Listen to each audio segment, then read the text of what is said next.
Bonjour mesdames et messieurs. Dans le cadre de notre émission Arts et Lettres, nous avons le plaisir d'accueillir un artiste peintre qui s'est illustré ces dernières années par son style original.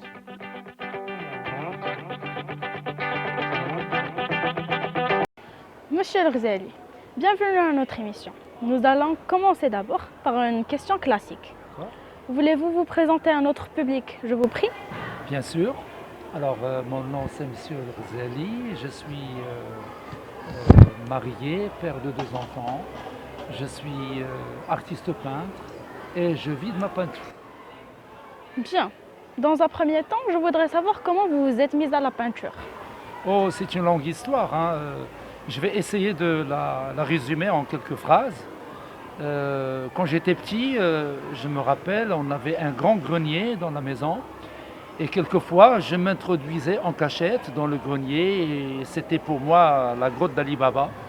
Je trouvais plein de choses dedans. Je trouvais des bouquins de BD, des billes, des toupies.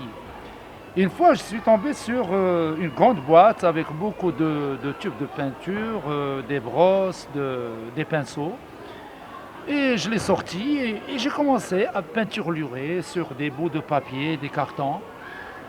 Et depuis, ça ne s'est pas arrêté. J'ai remarqué que j'avais un grand engouement pour la peinture. Et une fois j'ai eu mon brevet, je me suis dit pourquoi ne pas en faire mon métier. Et j'ai opté pour les arts appliqués. J'ai étudié à Jabir Mlouhiyane, le lycée. Et j'ai eu mon bac dans cette section avant d'intégrer l'Institut des Beaux-Arts à Tétouan.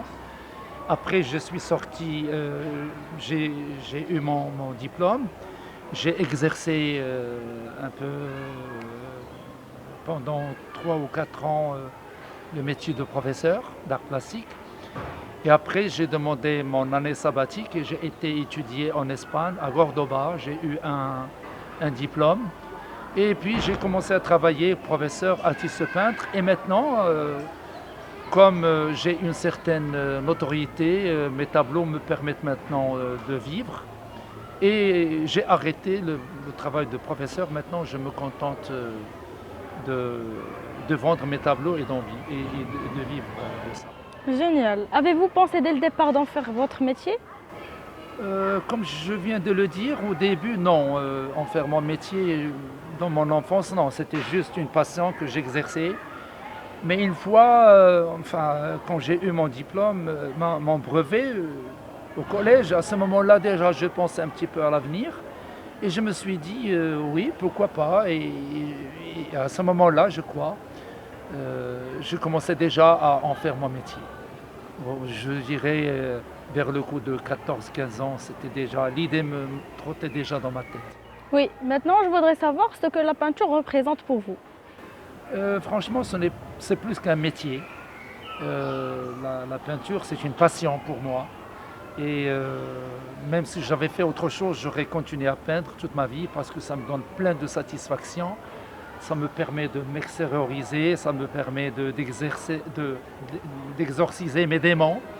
Ça panse mes blessures. C'est un très très bel instrument pour s'exprimer. Et le fait que de pouvoir exercer une passion et vivre de ça, je crois que c'est une chance inouïe dans la vie. Je ne suis pas loin du poète qui vit de ses rimes ou du pêcheur qui vit de sa pêche parce que finalement, ce sont plus des passions que des métiers. Et si c'était à refaire, vous exerceriez le même métier, si on peut l'appeler ainsi?